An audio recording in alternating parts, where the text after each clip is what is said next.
नमस्कार, स्वागत है आपका कृषि दर्शन में। आपके साथ मैं हूं अंजू सिंह। कृषि दर्शन आपका अपना कार्यक्रम जहां हम आप तक कृषि जगत से जुड़ी तमाम नई जानकारियां पहुंचाते हैं ताकि आपके लिए खेती किसानी फायदेमंद साबित हो सके। हमेशा की तरह कार्यक्रम की शुरुआत करेंगे हमारे पहले सेगमेंट यानी विज्ञान और किसान से। उसके बाद बात करेंगे कृषि स्टार्टअप की और अंत में दिखाएंगे फार्मिंग इंडिया। तो चलिए शुरुआत करते हैं कृषि दर्शन की। सबसे पहले बात विज्ञान और किसान की।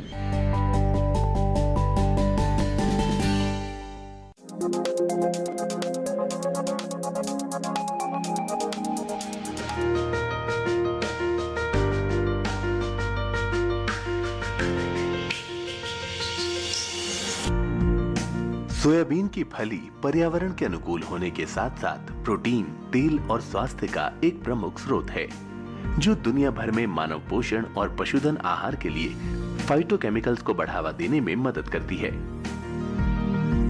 सोया दूध मूलतः सोयाबीन का निचोड़ रस होता है। भारतीय कृषि अनुसंधान परिषद, केंद्रीय कृषि अभियांत्रिकी संस्थान भोपाल और message royal plant services Delhi ने 100 लीटर प्रति घंटे की क्षमता वाला एक स्वचालित सोया मिल्क प्लांट विकसित किया है। इस संयंत्र में भरण और पिसाई इकाई, भंडारण storage tank, boiler unit, cooker, विभाजक, न्यूमेटिक टोफू प्रेस और कंट्रोल पैनल आदि शामिल हैं। ग्राइंडिंग सिस्टम में top hopper, feeder control plate, bottom hopper और ग्राइंडर शामिल है। चक्की से आने वाली सोया घोल को स्टोरेज टैंक में इकट्ठा किया जाता है और स्क्रू पंप असेंबली द्वारा कुकर में पंप किया जाता है।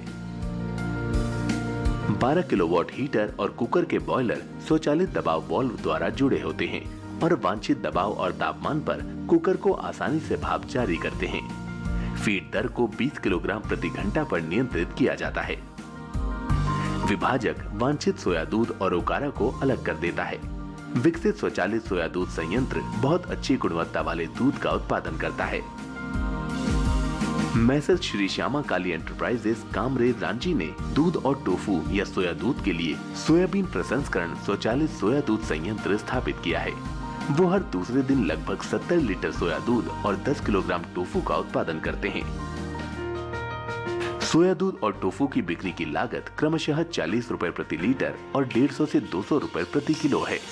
सोया दूध और टोफू के उत्पादन की लागत को क्रमशः 15 रुपए प्रति लीटर और 50 रुपए प्रति किलोग्राम मानते हुए सोया दूध और टोफू के उद्यमों से शुद्ध लाभ क्रमशः 3,18,500 रुपए और 2,73,000 रुपए प्रति वर्ष है।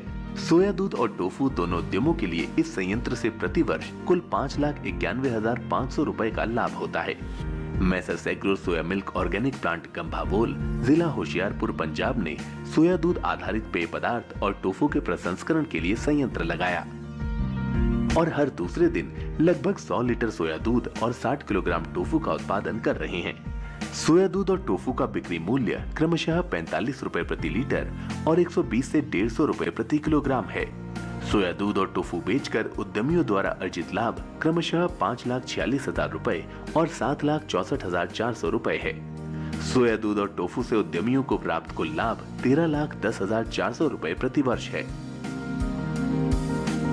मैसेज लवलॉय फूड प्रोडक्ट्स लिमिटेड बेंगलोर ने सोया दूध, टोफू और पाउडर के प्रसंस्करण के लिए स्वचालित सोया दूध संयंत्र स्थापित किया है। ये प्रति वर्ष लगभग 20 टन सोया दूध पाउडर और 3 से 4 टन टोफू का उत्पादन कर रहे हैं और सफलतापूर्वक उद्यम चला रहे हैं। मैसर्स मंथन सोया प्रोडक्ट्स राजसमंद, राजस्थान ने स्वचालित सोया दूध संयंत्र की स्थापना की है और हर दूसरे दिन लगभग 50 लीटर सोया दूध और 25 किलोग्राम टोफू का उत्पादन कर रहे हैं। उद्यमी को सोया दूध और टोफू बेचकर प्रति वर्ष 4,95,000 रुपए का शुद्ध लाभ प्राप्त हो रहा है। इसी के साथ ही वक्त हो गया इस माह के कृषि कैलेंडर का, जिसमें आज हम आपको बताएंगे मिर्ची की खेती के बारे में।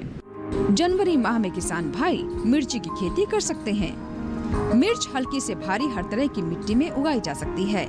अच्छे विकास के लिए हल्की उपजाऊ और पानी के अच्छे निकास वाली जमीन जिसमें नमी हो, इसके लिए अनुकूल होती है।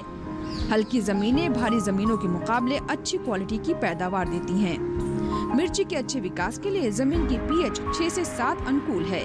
मिर्च के लिए पौधशाला का चुनाव ऐसी जगह करें जहां धूप पर्याप्त मात्रा में आती हो। जरूरत के हिसाब से पौधशाला में फव्वारे से पानी देते रहना चाहिए। हरी मिर्च के लिए तुड़ाई फल लगने के करीब 15 से 20 दिनों के बाद कर सकते हैं। तो अभी आपने जाना इस माह के कृषि कैलेंडर के बारे में। इसी के साथ ही वक्त एक छोटे से ब्रेक का। ब्रेक के बाद जब वापस आएंगे तो बात करेंगे कृषि स्टार्टअप की। कहीं मत जाइएगा, देखते रहें कृषि दर्शन।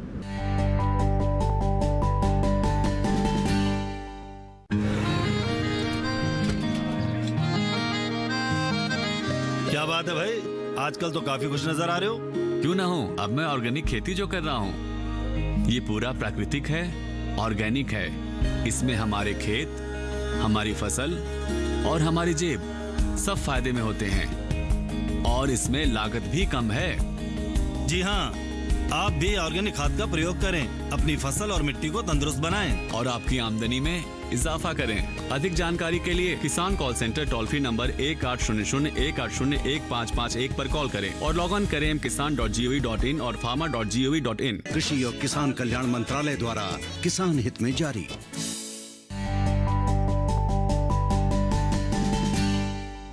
ब्रेक के बाद एक बार फिर आपका स्वागत है। आप देख रहे हैं कृषि दर्शन और अब बात करते हैं कृषि स्टार्टअप की। कृषि स्टार्टअप में आज हम आपकी मुलाकात करवाएंगे सीकर जिले के कामयाब किसान जगदीश पारिक से, जिन्होंने ऑर्गेनिक खेती के क्षेत्र में अहम योगदान दिया है। उनके इस योगदान के लिए उन्हें पद्मश्री पुरस्कार भी दिया गया है। खासतौर से जैविक खेती के क्षेत्र में उनके नवाचारों को सराहा गया है। तो आइए देखते हैं उनकी कामयाबी की ये कहानी। कृषि के क्षेत्र में अथक परिश्रम कर अपने लक्ष्य को हासिल करने वाले प्रगतिशील किसानों में एक नाम सीकर जिले के अजीतगढ़ के रहने वाले जगदीश पारिक का भी है। इनके जैविक खेती में किए जाने वाले नवाचारों के लिए भारत सरकार द्वारा इन्हें पद्मश्री पुरस्कार से नवाजा गया है। जगदीश पारिक मूल रूप से अजीतगढ़ कस्बे के रहने वाले हैं। 71 वर्षीय जगदीश सब्जियों की नई किस्म तैयार कर किसानों को मुहैया कराते रहे हैं। साथ ही जैविक खेती को बढ़ावा देने के लिए कई महत्वपूर्ण कार्य भी किए हैं। अभी के समय अधिक आमदनी पाने के उद्देश्य से ज्यादा रसायन का उपयोग किया जाने लगा है। बाजार में बिना कीटनाशकों का प्रयोग किए कोई खाद्य सामग्री सुगमता से उपलब्ध नहीं है और अगर कहीं उपलब्ध भी है तो उसकी कीमत इतनी अधिक है कि वो आम इंसानों की पहुंच से कोसों दूर है। लोगों की इसी परेशानी को देखते हुए श्री माधोपुर उपखंड के अजीतगढ़ निवासी जगदीश प्रसाद पारिक ने जैविक खेती की ओर रुख किया। जगदीश पारिक एक किसान हैं। खेती में नए नए प्रयोग करके इन्होंने किसान वैज्ञानिक का दर्जा प्राप्त कर लिया है। जैविक खेती को बढ़ावा देने की वजह से इन्होंने अपना तथा अपने क्षेत्र का नाम देश में ही नहीं बल्कि विदेशों में भी रोशन किया है। जगदीश पारिक निरंतर सब्जियों की नई किस्म विकसित करने में लगे रहते हैं। जैविक खेती के जरिए अच्छी गुणवत्ता, कीटरोधी तथा सामान्य से काफी बड़े आकार की सब्जियां पैदा करके जगदीश पारिक ने जैविक खेती की शुरुआत वर्ष 1970 से करना शुरू किया। सबसे पहले उन्होंने गोभी की पैदावार से शुरुआत की। शुरू में इनकी पैदा की गोभी का वजन लगभग आधा किलो से 1.25 किलो तक होता था। रासायनिक खाद या कीटनाशकों का प्रयोग नहीं किया बल्कि सिर्फ गोबर से बनी हुई जैविक खाद का प्रयोग किया। पारिक के खेत में 15 किलो वजनी गोभी का फूल, 12 किलो वजनी पत्ता गोभी, 86 किलो वजनी कद्दू, 6 फुट लंबी घिया, 7 फुट लंबी तोरई, 1 मीटर लंबा तथा 2 इंच मोटा बैंगन, 3 किलो से 5 किलो तक गोल बैंगन, 250 ग्राम का प्याज, 3.5 फीट लंबी गाजर और एक पेड़ से 150 मिर्चियों तक का उत्पादन हो चुका है। सबसे अधिक किस्में फूल गोभी में हैं तथा इन्होंने अभी तक 8 किलो से लेकर 25 किलो 150 ग्राम तक की फूल गोभी का उत्पादन कर लिया है। अपने निरंतर प्रयोग तथा कार्यों के प्रोत्साहन स्वरूप इन्हें वर्ष 2000 में सृष्टि सम्मान तथा वर्ष 2001 में first national grass root innovation award मिल चुका है। वर्ष 2001 में ही 11 किलो की गोभी उत्पादन के लिए इनका नाम लिम्का बुक में दर्ज हो चुका है। पारिक अब तक 6 बार राष्ट्रपति भवन के कार्यक्रमों में शिरकत कर चुके हैं तथा सबसे वजनी गोभी के फूल के विश्व रिकॉर्ड में दूसरे पायदान पर हैं। जगदीश प्रसाद विश्व रिकॉर्ड को तोड़ने के लिए जैविक खेती से 25 किलो 150 ग्राम वजनी गोभी का एक फूल उत्पादित कर चुके हैं। अब समय हो गया है सवाल जवाब का, जहां हम सीधा किसानों के सवाल विशेषज्ञों के सामने रखते हैं और उनसे जवाब लेते हैं ताकि हमारे किसानों को सही जानकारी प्राप्त हो सके। तो आइए देखते हैं सवाल जवाब का ये सिलसिला। शुभम कुमार जी मुंबई से पूछ रहे हैं कि प्याज के बीज 1 महीने पहले लगाए थे उन्होंने, और साथ में इसमें पानी की मात्रा अधिक कर दी और प्याज बढ़ नहीं रही है, इसके लिए क्या करें सर? जब भी आप प्याज में ज़्यादा पानी देते हैं तो वो स्वाभाविक रूप से पीली पड़ जाती है, पानी खड़ा हो जाता है, पौधा ठीक से सांस नहीं ले पाता है, जिसकी वजह से पीलापन आ जाता है। तो इसका यही उपाय है कि थोड़ा खेत को सूखने दें और सूखने के बाद उसमें निकाई गुड़ाई कर दें ताकि खेत थोड़ा सूख जाए, और उसके बाद थोड़ा उसमें यूरिया डाल दीजिए ताकि फसल उभर सके और आपको अच्छी पैदावार मिल सके। इसी के साथ ही यहाँ वक्त एक छोटे से ब्रेक का, कहीं मत जाएगा। ब्रेक के बाद भी कृषि दर्शन जारी रहेगा, आप बने रहे हमारे साथ।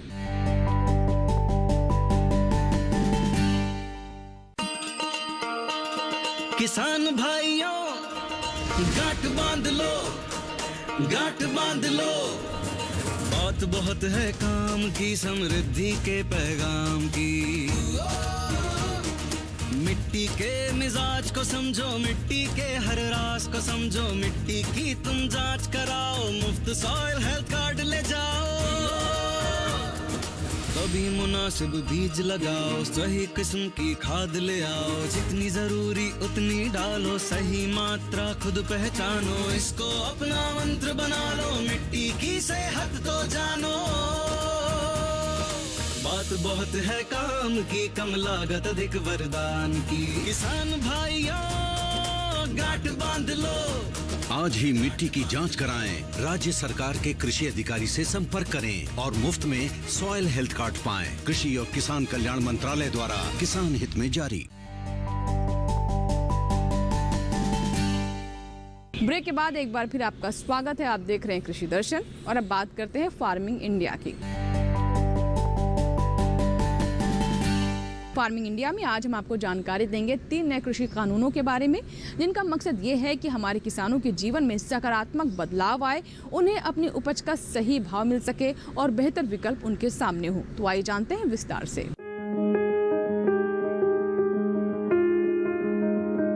कृषि में कई अहम सुधार करने के लिए सरकार ने उपज बिक्री की व्यवस्था में कई जरूरी बदलाव किए हैं।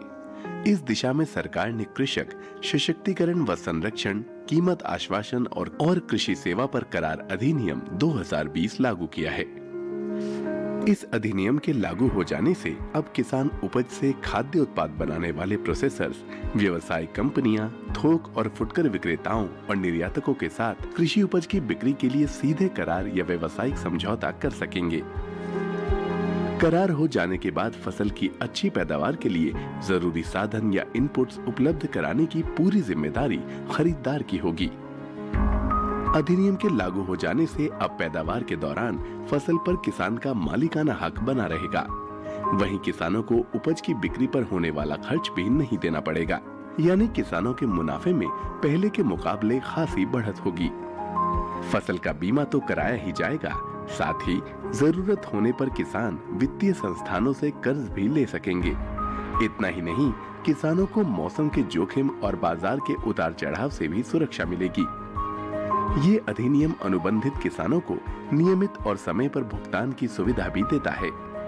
जाहिर है कि कृषि में हुए इन सुधारों से किसान काफी फायदे में रहेंगे। और अब बात करते हैं नए कृषि कानूनों पर हुई अहम बैठक के बारे में। जी हां, केंद्रीय कृषि एवं किसान कल्याण मंत्री नरेंद्र सिंह तोमर ने 3 नए कृषि कानूनों को लेकर एक अहम बैठक की और महत्वपूर्ण बिंदुओं पर चर्चा की। क्या विशेष रहा, आइए जानते हैं। किसान यूनियन के साथ चर्चा हुई और भारत सरकार के 2 कानून नए और 1 संशोधन, ऐसे जो 3 कानूनों के बारे में चर्चा चलती है, उस पर हम लोग चाहते थे कि यूनियन क्लॉज वाइज चर्चा करें, जिससे कि उसमें से रास्ता निकालने में आगे बढ़ सके। इसी पर बात चलती रही। थोड़ा बहुत बात MSP पर भी हुई, लेकिन आज हम कोई निर्णय तक नहीं पहुंच सके और इसलिए यूनियन और सरकार दोनों ने मिलकर तय किया कि 8 तारीख को पुनः 2 बजे बैठेंगे और इस चर्चा को आगे बढ़ाएंगे। चर्चा में स्वाभाविक रूप से माहौल अच्छा था, लेकिन एक्ट रिपील पर अड़े रहने के कारण कोई रास्ता बन नहीं पाया। लेकिन मुझे आशा है कि जिस प्रकार की बातचीत आज हुई है उस हिसाब से अगली बैठक में सार्थक चर्चा होगी और संभवतः हम लोग समाधान तक पहुंच पाएंगे। कृषि क्षेत्र को और गति देने के लिए इंफ्रास्ट्रक्चर फंड की अहम भूमिका हो सकती है। क्या विशेष है इसमें, आइए देखते हैं।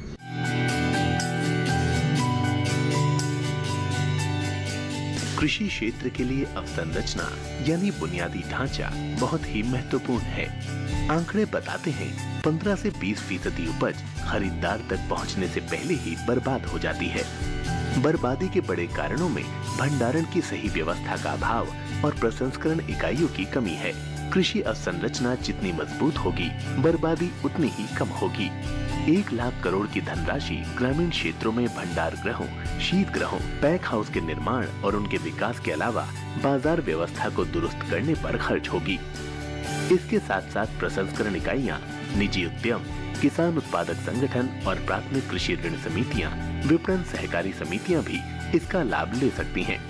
साथ ही संयुक्त देयता समूह, बहुउद्देशीय सहकारी समितियां, कृषि उद्यमी, स्टार्टअप और संग्रहित अवसंरचना प्रदाता भी इसके हकदार होंगे। केंद्रीय एजेंसियां, राज्य एजेंसियां या स्थानीय निकायों की ओर से प्रायोजित सार्वजनिक निजी भागीदारी परियोजनाएं भी इस योजना का हिस्सा बन सकती हैं। कृषि अवसंरचना कोष असल में मध्यम या लंबी अवधि के ऋण की सुविधा प्रदान करता है। खास बात यह है कि सभी तरह के ऋणों में हर साल 2 करोड़ रुपए की सीमा तक ब्याज में 3% की छूट दी जाएगी। ये छूट अधिकतम 7 साल के लिए होगी। इसके अलावा 2 करोड़ रुपए तक के ऋण के लिए क्रेडिट गारंटी कवरेज भी उपलब्ध होगा। पुनर्भुगतान के लिए ऋण स्थगन कम से कम 6 महीने और ज्यादा से ज्यादा 2 साल के लिए हो सकता है। विशेषज्ञों का कहना है कि खेती और कृषि प्रसंस्करण आधारित गतिविधियों के लिए औपचारिक ऋण सुविधा ग्रामीण इलाकों में रोजगार के कई अवसर उत्पन्न करेगी। और अब बात करते हैं मोबाइल ऐप की, जिसमें हम किसानों को जानकारी देते हैं कृषि संबंधी अलग अलग ऐप्स के बारे में, ताकि हमारे किसान इन ऐप से जुड़ सकें और अहम जानकारी प्राप्त कर सकें। आज हम आपको बताएंगे जैविक खेती ऐप के बारे में, तो आइए देखते हैं क्या विशेष है इसमें। जैविक खेती मोबाइल ऐप विश्व स्तर पर जैविक खेती को बढ़ावा देने के लिए कृषि मंत्रालय और कृषि विभाग की एक अनूठी पहल है। यह ऐप किसानों को अपनी जैविक खेती को बढ़ावा देने और उपज की बिक्री के जरिए किसानों की आय में वृद्धि करने में मदद करता है। ऐप में रसायन मुक्त खेती यानी जैविक खेती को बढ़ावा देने के लिए केस स्टडी, वीडियो और सर्वश्रेष्ठ खेती के तरीकों के साथ साथ सफलता की कहानियाँ भी शामिल हैं। ऐप के ई बाजार सेक्शन में अनाज, दाल, फल और सब्जियों से लेकर जैविक उत्पादों का संपूर्ण भाव जान सकते हैं। हमारे किसान अपनी उपज का बेहतर भाव ले सके, इसके लिए बहुत जरूरी है कि वो मंडी पर नजर बनाए रखें। तो आइए जानते हैं मंडी भाव के बारे में। गुजरात की मंडियों में गेहूं का भाव। ध्रोल मंडी में गेहूं का भाव 1520 रुपए से 1720 रुपए प्रति क्विंटल रहा। राजकोट मंडी में भाव 1650 रुपए से 1850 रुपए प्रति क्विंटल रहा। बस्ती मंडी में गेहूं का भाव 1680 रुपए से 1780 रुपए प्रति क्विंटल दर्ज किया गया। रामपुर मंडी में 1710 रुपए से 1740 रुपए प्रति क्विंटल दर्ज किया गया। अलीगढ़ मंडी में गेहूं का भाव 1620 रुपए से 1660 रुपए प्रति क्विंटल दर्ज किया गया। मौसम और कृषि का सीधा संबंध है, इसीलिए हमारे किसान मौसम की चाल पर भी नजर रखते हैं, ताकि उसी के अनुसार वो अपनी योजना बना सकें। तो आइए देखते हैं मौसम रिपोर्ट। बुधवार को जम्मू कश्मीर और लद्दाख के कई इलाकों में बारिश की संभावना। बुधवार को हिमाचल प्रदेश और उत्तराखंड में कुछ स्थानों पर बारिश का अंदेशा।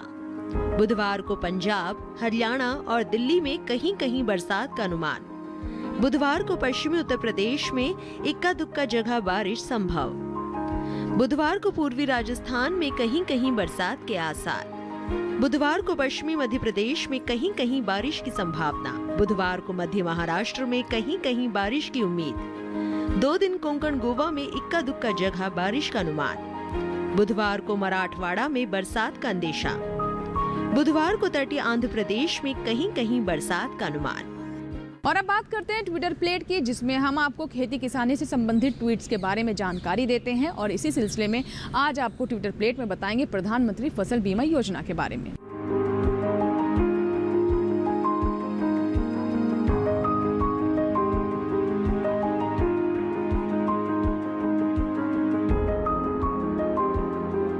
इसी के साथ ही आज के कृषि दर्शन में फिलहाल इतना ही। अगर आपके कोई सुझाव हैं, कोई सवाल हैं, तो आप हमें पत्र लिख सकते हैं। हमारा पता है कृषि दर्शन, कमरा नंबर 58, CPC, दूरदर्शन, खेलगांव, नई दिल्ली 110049। अगर आप चाहें तो हमें ईमेल भी कर सकते हैं। हमारा ईमेल पता है nationalkrushidarshan@gmail.com। अभी के लिए इतना ही। उम्मीद करते हैं कि आज के कार्यक्रम में जानकारियां हमने दी हैं, हमारे किसान उनका जरूर लाभ उठाएंगे। कृषि दर्शन के नए अंक में नई जानकारियों के साथ फिर होगी आपसे मुलाकात। तब तक के लिए दीजिए इजाजत, लेकिन आप बने रहे दूरदर्शन किसान के साथ। नमस्कार।